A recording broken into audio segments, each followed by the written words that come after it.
बहनें और पूरे राष्ट्र को, जो राष्ट्र के ओबीसीओं को जो रिप्रेजेंट कर रहे हैं वो भाइयों, मैं सबसे पहले राष्ट्रीय ओबीसी महासंघ और उनके साथ जुड़ी सभी संगठनों का तहे दिल से शुक्रिया अदा करता हूं कि उन्होंने मुझे यहाँ आपके सामने प्रस्तुत होने का मौका दिया। जो जिम्मेदारी मुझे दी गई है कि जो मांगे अभी 22 मांगे डॉक्टर तायवाड़े साहब ने आपके सामने रखी थी, वो मांगे क्या है और जब हम यहां से वापस जाएंगे, क्योंकि आप तो सब प्रतिनिधि हैं अपने अपने इलाकों के, तो आप क्या मैसेज ले जाएंगे और अपने कार्यकर्ताओं को उन मांगों के बारे में क्या कहेंगे, उनकी कानूनी पहलू क्या है, ये मैं आपके सामने रखूं। ये मेरी आज की जिम्मेदारी है। भाई और बहनों, जो पहली मांग है,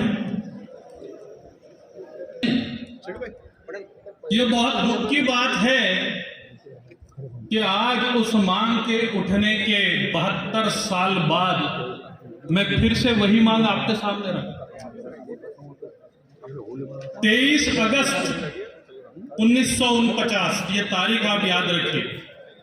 जितने प्रतिनिधि आए हैं, आप कोशिश कीजिए कि लोकसभा की वेबसाइट पर आपको मिल जाएगा भाऊ साहब पंजाबराव देशमुख का वो भाषण, जिसमें उन्होंने कहा था कि सरकार ने हम जितने हैं उस हिसाब से नौकरियों में हमारे लिए रिजर्वेशन रखना चाहिए। तो हम कितने हैं कैसा पता चले? एक ही इलाज है कि जनगणना हो। ये कहते हुए खुशी है 2014 से लेकर 2022 तक महाराष्ट्र में ओबीसी के हित के कुल मिलाकर 22 निर्णय हुए। सरकार के 22 निर्णय, उनमें से 21 निर्णय मुख्यमंत्री के रूप में मैंने लिए। भर व्यापारियों का, उद्योगपतियों का फायदा हो, इस तरह की जो नीतियां जीएसटी के माध्यम से आती है, उसका परिणाम है कि गरीब आदमी भी 2 टाइम के खाने से वो उसको खाना नहीं मिलता। ये एक एक चीजें जो ओबीसी कमीशन ओबीसी समाज के लिए है, वो करने के बारे में हमारे मोदी जी के नेतृत्व में काम हो रहा है। जैसे मैंने कहा कि 27 मंत्री बनाए गए, तो इसलिए क्योंकि वो जाति न्याय जनगणना जब तक ये नहीं होगी अपने देश में, तब तक ये प्रॉब्लम सॉल्व नहीं होगा। जो भीख मांगने वाले नहीं है, हमारे जो हिस्सा चाहिए, हमारे शेयर चाहिए। देखो, ओबीसी की जनगणना पूरे देश में होनी चाहिए। हर जाति धर्म में, समाज में ओबीसी बहुत संख्या में है। लगभग हमारा कहना है कि पूरे भारत देश में लगभग 60% ओबीसी है। नमस्कार, मैं पल्लवी शर्मा, आप देख रहे हैं अमन न्यूज। इस वक्त हम मौजूद हैं दिल्ली के तालकटोरा स्टेडियम में, जहां पर राष्ट्रीय ओबीसी महामंच की ओर से 7वां राष्ट्रीय महाअधिवेशन का आयोजन किया जा रहा है। आपको बता दें कि यहां पर ओबीसी समाज की ओर से उनकी समस्याएं, उनकी मांगे कई प्रतिनिधियों के सामने रखी जा रही है। तो आइए चलते हैं अंदर और जानते हैं कि उनकी क्या मांगे हैं और किस मांगों को लेकर वो यहाँ पर आयोजन जो इन्होंने प्रोग्राम किया है वो सामने रख रहे हैं।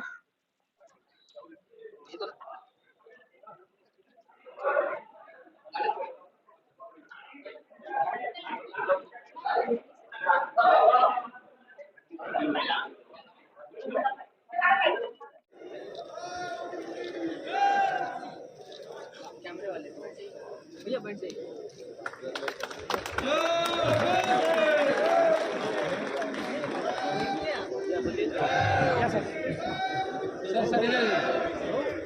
देश के पंचायत राज राज्य मंत्री माननीय नामदार कपिल जी पाटिल, इनका स्वागत राष्ट्रीय ओबीसी महासंघ के महासचिव सचिव राजूरकर जी करेंगे, ऐसा मैं उनसे निवेदन करता हूं। सचिव राजूरकर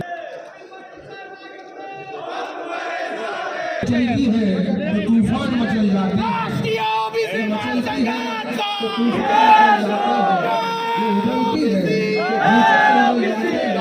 इसको बुझाने की कोशिश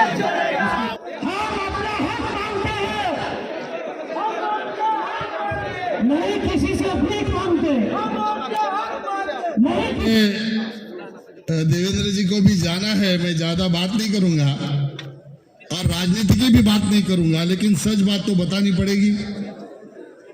ओबीसी राजकीय आरक्षण खत्म होने के बाद महाराष्ट्र में देवेंद्र जी के मार्गदर्शन में हमारे ओबीसी सेल के माध्यम से एक अभियान चला था, ओबीसी के सम्मान में भाजपा मैदान में, और तब ये ओबीसी का सम्मेलन हमारे थाना में हुआ था।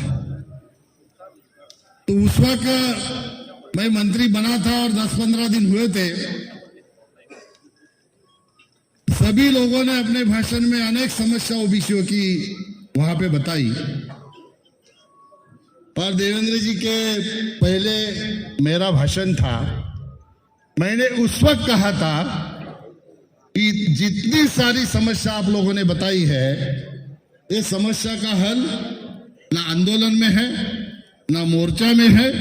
इस समस्या का हल अगर कहीं है तो देवेंद्र जी के नेतृत्व में महाराष्ट्र से फिर से सरकार लाने में है। जय ओबीसी, जय ओबीसी। और उपस्थित सभी बहनों और भाइयों, आज विशेष रूप से मैं डॉक्टर बबन राव जी तायवाड़े इनका अभिनंदन करना चाहता हूं कि लगातार उन्होंने पूरे देश में ओबीसी समाज को एक साथ लाकर ओबीसी समाज की एक मजबूत आवाज तैयार की। और आज हम देख रहे हैं कि इस सभागार में भी देश के सभी राज्यों से लोग उपस्थित हैं, और जिन 22 मांगों को यहां पर रखा गया है, मैं आपको आश्वस्त करना चाहता हूं कि जितनी मेरी क्षमता है, उस क्षमता के आधार पर आपकी मांगों को उचित सरकार तक पहुंचाने का प्रयास मैं निश्चित रूप से करूंगा, ये विश्वास आप रखें। पिछले समय महाराष्ट्र में मुख्यमंत्री के रूप में मुझे मौका मिला, और उस समय स्वतंत्र ओबीसी मंत्रालय हमने तैयार किया। और मुझे ये कहते हुए खुशी है, 2014 से लेकर 2022 तक महाराष्ट्र में ओबीसी के हित के कुल मिलाकर 22 निर्णय हुए। सरकार के 22 निर्णय, उनमें से 21 निर्णय मुख्यमंत्री के रूप में मैंने लिए। आप कोई भी वहां पर देख सकते हैं। और लगातार, चाहे वो शिक्षा का विषय हो, चाहे नौकरियों का विषय हो, चाहे हमारे बच्चों के लिए छात्रावास का विषय हो, चाहे हमारे बच्चों को फॉरेन स्कॉलरशिप देने का विषय हो, चाहे आईएएस आईपीएस का ट्रेनिंग देने का विषय हो, जो मांगे बबन राव जी आपने अपने अधिवेशन में की, वो सारी मांगों को सरकार के माध्यम से मंजूर करके हमने उस समय उसके शासन निर्णय निकाले। और मैं आपको फिर एक बार यह आश्वस्त करना चाहता हूं कि आदरणीय हमारे मुख्यमंत्री शिंदे जी के नेतृत्व में जो हमारी सरकार आई है, यह सरकार निश्चित रूप से ओबीसी के हितों की रक्षा करेगी, और ओबीसी के लिए जो निर्णय आपने अपेक्षित किए हैं वो निर्णय हम लेंगे। सर, बात की है ओबीसी समाज में, आपका क्या कहना है? आपने किस मुद्दे पर? देखो, एक मामला ऐसा है कि देश की सरकार किसान विरोधी है। जिस तरह से जीएसटी जो अभी लागू हुआ है, देश का किसान, इस देश का आदमी कोई भूखा ना सोए, इसलिए मेहनत करता है और मेहनत के आधार पर सबका पेट भरता है। लेकिन मुट्ठी भर व्यापारियों का, उद्योगपतियों का फायदा हो, इस तरह की जो नीतियां जीएसटी के माध्यम से आती है, उसका परिणाम है कि गरीब आदमी भी 2 टाइम के खाने से वो उसको खाना नहीं मिलता। और ऐसे समय में जीएसटी का फायदा किसानों को हो, ये पॉलिसी गवर्नमेंट ऑफ इंडिया ने नहीं बनाई, मुट्ठी भर व्यापारियों के लिए नीति बनाई, और उसका विरोध हम सब तरफ करेंगे। आखिरी किसानों को भी उसका कैसा बेनिफिट मिले और गरीबों को भी कम दाम में अनाज कैसे मिले, इसके बारे में एक नियमावली बने उसका पॉलिसी बने, ये भूमिका हमारी है। और आज ओबीसी का ये राष्ट्रीय अधिवेशन था और इसमें किसानों का फायदा कैसा हो और ये देश के गरीब लोगों का भी फायदा कैसा हो, इसके बारे में एक मंथन हो, इस बारे की चर्चा यहाँ पर हुई। सर, आपकी सरकार ने ओबीसी समाज के लिए क्या किया? देखो, अभी तो ओबीसी की हालत इतनी खराब है कि आने वाले कल में ना शेड्यूल कास्ट का आरक्षण रहेगा ना ट्राइबल का रहेगा। ओबीसी का तो आरक्षण पास में खत्म ही हो चुका है। और ऐसे समय में डॉक्टर बाबा साहब अम्बेडकर ने जो संविधान में हमें जो अधिकार दिए, हमें भीख नहीं चाहिए, हमारे अधिकार हमें चाहिए, यही बारे में यहाँ पर भूमिका है। जनगणना कब तक हो जाए? देखो, अभी जनगणना जाती नहीं है, जनगणना होना चाहिए, ये मांग अब पूरे देश में शुरू हो गई है। और मुझे लगता है कि अब जनगणना जाति न्याय होना जरूरी है। जब तक ये जाति न्याय जनगणना होगी नहीं, तब तक ओबीसी को न्याय नहीं मिलेगा। सर, बाकी भी तो मांगे उन्होंने रखी हैं, तो आपको क्या लगता है वो कब तक? चलो, मांगे तो देखो, जब तक ओबीसी का हिस्सा राजनीति में नहीं बढ़ेगा तब तक ओबीसी समाज को न्याय नहीं मिलता। और हम लोग राजनीति में ओबीसी समाज का हिस्सा बढ़ाएंगे और ओबीसी के अधिकार जो बाबा साहब अम्बेडकर ने दिए हैं संविधान में, उसको हम लेके रहेंगे। सर, मेरा सवाल आज के प्रोग्राम से रिलेटेड है। ओबीसी के लिए आपने जो वादे, उनकी मांगे हैं वो सुनी है, वो कब तक पूरी हो पाएंगी? मैं भी ओबीसी हूँ, मेरी भी मांगे है। ये ओबीसी समाज का राष्ट्रीय सम्मेलन है। ये ओबीसी सम्मेलन में जिन्होंने मांगे रखी है हमारे राष्ट्रीय अध्यक्ष जी ने, उसमें से जितनी भी मांगे केंद्र सरकार से संबंधित है, जो हो सकती है, जैसे कि उन्होंने कहा कि हमको लोकसभा में आरक्षण चाहिए, ओबीसी को विधानसभा में चाहिए, तो ये इस तरह से अभी तक हमारे संविधान में कोई प्रावधान नहीं है। तो जो मांगे उनकी पूरी हो सकती है, नौकरी जो है नौकरी के बारे में हो और राजकीय आरक्षण के बारे में हो, तो मैंने मेरे स्पीच में भी कहा। और दूसरी बात ऐसे है कि ओबीसी का सम्मान आज तक जितना नहीं हुआ, उतना सम्मान नरेंद्र मोदी जी के नेतृत्व में जो यहाँ पे मंत्रिमंडल बना है, उसमें 27 ओबीसी मंत्री बना के मोदी जी ने ओबीसी समाज का कितना बड़ा सम्मान किया। ये सही मायने में ओबीसी समाज के लिए एक बहुत बड़ी उपलब्धि है। और जो समस्या है, वो समस्या तो इतनी है कि वो याद भी नहीं है, इतनी 36-38 समस्या है शायद। तो उसका स्टडी करके जहाँ पे उसको सॉल्व करना चाहिए, वहाँ पे ओबीसी के महासंघ के साथ पूरी ताकत से खड़े रह के हम लोग उसके समस्या का हल निकालने के लिए उनको सहयोग देंगे। लेकिन सर आप ओबीसी समाज से हैं, कितना % है भारत में ओबीसी समाज? देखो, अभी आपने भी ऐसे ही सुनते हैं, हम भी सुनते हैं, ओबीसी समाज लगभग 52 to 54% ओबीसी समाज भारत में है। सर, इतने % होने के बाद भी अभी तक पिछड़ी वर्ग पिछड़ा क्यों? अभी तक का जो सुविधाएं हैं उन्हें नहीं मिल पा रही है। इतना पिछड़ा वर्ग अभी भी क्यों इतना पीछे रह गया? अभी नाम ही यही है ना, अदर बैकवर्ड क्लास। पिछड़ा है करके ओबीसी है, लेकिन उनको सुविधाएं, इसको आगे बढ़ाने के लिए ओबीसी महासंघ हो और कोई संस्था है जो ओबीसी के लिए काम करती है, उन सब का जो डिमांड है वो डिमांड पूरा करने के लिए, जैसे देवेंद्र जी ने भी कहा, मैंने भी कहा कि मेरी ताकत जितनी है वो ताकत पूरी लगा के मैं आपके साथ खड़ा रहूंगा। और ओबीसी समाज पिछड़ा है ऐसा तो मैं नहीं बोलूंगा, इतना ज्यादा पिछड़ा भी नहीं है। ओबीसी समाज के लोग अभी देखो डॉक्टर बन रहे हैं, ओबीसी समाज के लोग एडवोकेट अपने जज बन रहे हैं, ओबीसी समाज के लोग पायलट बन रहे हैं, आईएएस बन रहे हैं। कल परसों मेरे क्षेत्र में प्रोग्राम हुआ था, तो 2 आईएएस लोगों का मैंने सम्मान करके वहाँ पे आया, एक पायलट का सम्मान किया था। एमपीएससी में कितने लोग अभी उसमें जा रहे हैं। ये तो ओबीसी समाज अभी अपने अंदर जो क्षमता है, वो क्षमता के ऊपर से ओबीसी समाज के नेतृत्व को आगे बढ़ाने की कोशिश कर रहे हैं। सर, आप खुद भी एक केंद्रीय मंत्री हैं, आपकी सरकार जो है वो क्या करने वाली है आगे ओबीसी समाज के लिए? देखो, सबसे पहली बात ऐसी है कि ओबीसी समाज का जो कमीशन है, वो कमीशन को संवैधानिक दर्जा नहीं था। मोदी जी की सरकार आई, पहले ऐसा होता था कि ओबीसी का कुछ समस्या है तो हमें SC/ST कमीशन के पास जाना पड़ता था। मोदी जी ने संविधान में बदल करके ओबीसी कमीशन को संवैधानिक दर्जा दे दिया। और सही मायने में पहली बार देश को आजादी मिली तब से ओबीसी समाज उसको कॉन्स्टिट्यूशनल अमेंडमेंट करके उसको संविधान में उसको प्रावधान करना किसी ने नहीं किया, वो मोदी सरकार ने किया। ये एक एक चीजें जो ओबीसी कमीशन ओबीसी समाज के लिए है, वो करने के बारे में हमारे मोदी जी के नेतृत्व में काम हो रहा है। जैसे मैंने कहा कि 27 मंत्री बनाए गए, अभी लगभग 76 मंत्री में 27 मंत्री ओबीसी है, 12 एससी है, 8 एसटी है, तो लगभग 47 मंत्री तो एससी एसटी और ओबीसी के हैं। तो ज्यादा करके जो पिछड़ा वर्ग है, वो पिछड़े वर्ग में ये मोदी जी के नेतृत्व में सारे बने हुए मंत्री किस तरह से काम करे और काम करके इस समाज को मुख्य प्रवाह में, मुख्य धारा में लाए, इसके लिए मोदी जी के नेतृत्व में हम लोग काम जैसे सर महाराष्ट्र सरकार में ओबीसी समाज के लिए एक मंत्रालय बना के, केंद्र सरकार में ऐसा मंत्रालय बनेगा? नहीं, ये तो मेरा अधिकार नहीं है, ये तो प्रधानमंत्री जी का अधिकार है। मैं तो इसके ऊपर प्रस्ताव तो रख सकते?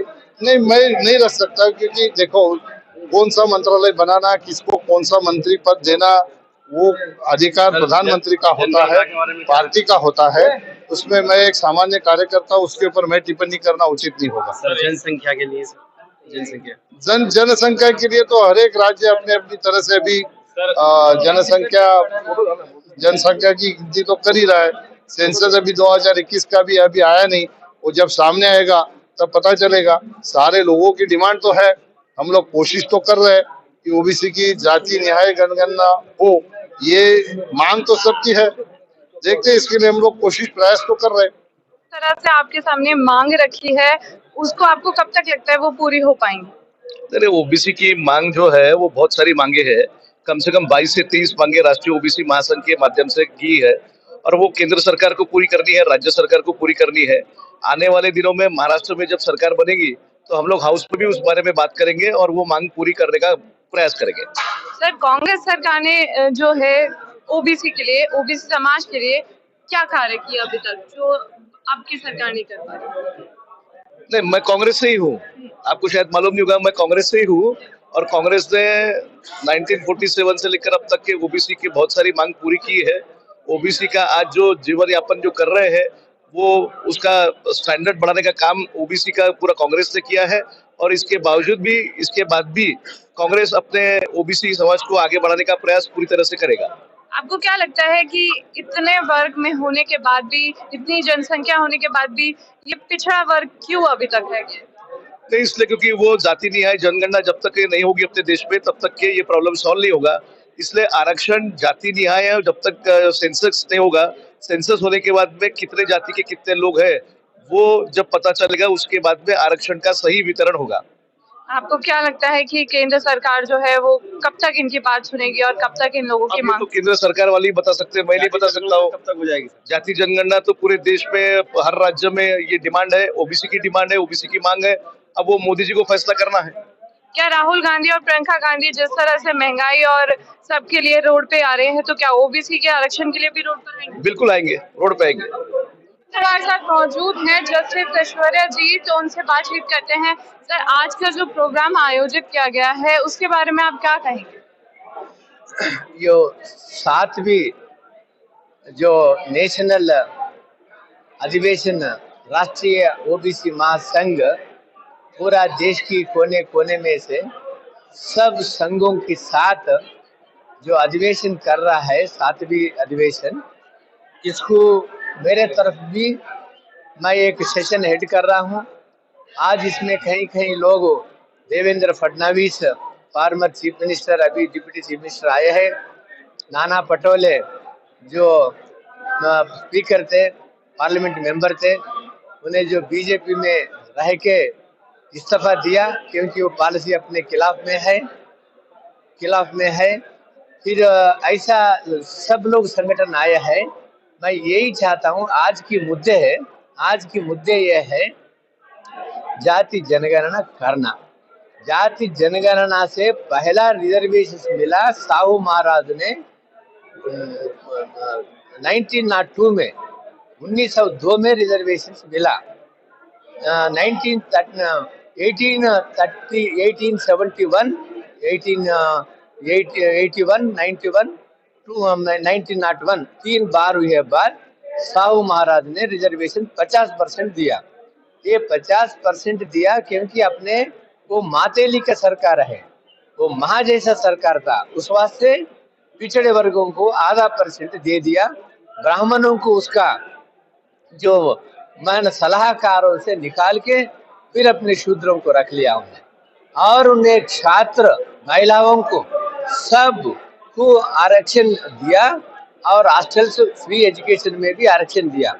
अभी जो भारत सरकार आया आजादी का अमृत महोत्सव मना रहा है, कई का अमृत महोत्सव, यहाँ का लाखों लोग घर नहीं है बसने को, सोने को, अगर मर गए तो भी 5 गज मिलता नहीं है, उसका बच्चों को पढ़ाई नहीं मिलता और उसको जो हेल्थ नहीं मिलता, जैसा जानवर जैसा मरते हैं ऐसा लोग हमारे लोग जी रहा, अपने पैदा हो रहा, मर जा रहा। ये सरकार अपने मातेली सरकार नहीं है, ये सौतेली सरकार है, ये आया का सरकार है। आया कैसा देखता, जो नौकरानी कैसा देखता, जो ऐसा सरकार है, क्योंकि अगर माँ का सरकार है तो हमारे जरूरतें क्या है, हमारे नीड क्या है, हमारे जो पढ़ाई होना, अपने हिस्सा होना, अपनेपन होना, हमारे वास्ते सोचने की सरकार ना बीजेपी ना कांग्रेस ना अपने कहीं भी अपने लोकल पार्टीज है। लेकिन सर आज कई राजनेताओं के बीच ओबीसी समाज ने अपनी बात रखी, मांग रखी, तो आपको क्या लगता है वो पूरी नहीं होगी क्या? हम ही जो भीख मांगने वाले नहीं है, हमारे जो हिस्सा चाहिए, हमारे शेर चाहिए। सर मैं आपसे जानना चाहूंगी, आज का जो प्रोग्राम आयोजित किया है उसके बारे में आप क्या कहना चाहेंगे? ओबीसी की मांगों को लेकर आपका क्या विचार है वो हमें बताइए। देखो, ओबीसी की जनगणना पूरे देश में होनी चाहिए। हर जाति धर्म में समाज में ओबीसी बहुत संख्या में है। लगभग हमारा कहना है कि पूरे भारत देश में लगभग 60% ओबीसी है, तो उनको आरक्षण मिलना बहुत जरूरी है। हमारा कहना है कि स्थानीय स्वराज्य संस्था का जो इलेक्शन होता है उसमें 27% लोगों को आरक्षण मिलना अनिवार्य है। इसके अलावा आपने देखा होगा कि इकोनॉमिकल बैकवर्ड जो लोग हैं, जिनकी डिमांड किसी ने संसद में की नहीं, ऐसे लोगों को 10% आरक्षण दिया गया है। बार बार संसद में क्वेश्चन उठाने के बाद में भी इसका जवाब सरकार से हमको मिल रहा नहीं। इसके कारण आज राष्ट्रीय अधिवेशन आयोजित किया गया है। पूरे देश से, पूरे राज्यों से यहाँ पे लोग आए हैं। हम हमेशा लड़ते रहेंगे। हमको आशा है कि हमको रिजल्ट जल्द से जल्द मिलेगा और हमारे एक स्वतंत्र मंत्रालय भी यहाँ केंद्र में होना चाहिए ओबीसी का। ये हमारी प्रमुख मांगे है कि जिसके कारण हमारे ओबीसी समाज का सोल्यूशन कुछ न कुछ निकले। आप बीजेपी सरकार से कब तक लड़ते रहेंगे सर अपने मांगों को लेकर? कब तक बोले तो जब तक ओबीसी को न्याय नहीं मिलेगा, हर समाज को तख्ते को न्याय नहीं मिलेगा, तब तक हम बीजेपी से लड़ते रहेंगे। तो जैसा कि आपने देखा कि ओबीसी समाज के अध्यक्ष और कई तमाम लोगों ने कई राजनेताओं के सामने अपनी मांग रखी, उनसे बातचीत की और बताया कि किस तरह की समस्याओं का सामना उन्हें अभी भी करना पड़ता है। तो अब देखना होगा कि इनकी मांगे केंद्र सरकार और सरकार द्वारा कब तक पूरी होती है। फिलहाल के लिए इतना ही। आप बने रहिए अमन न्यूज के साथ।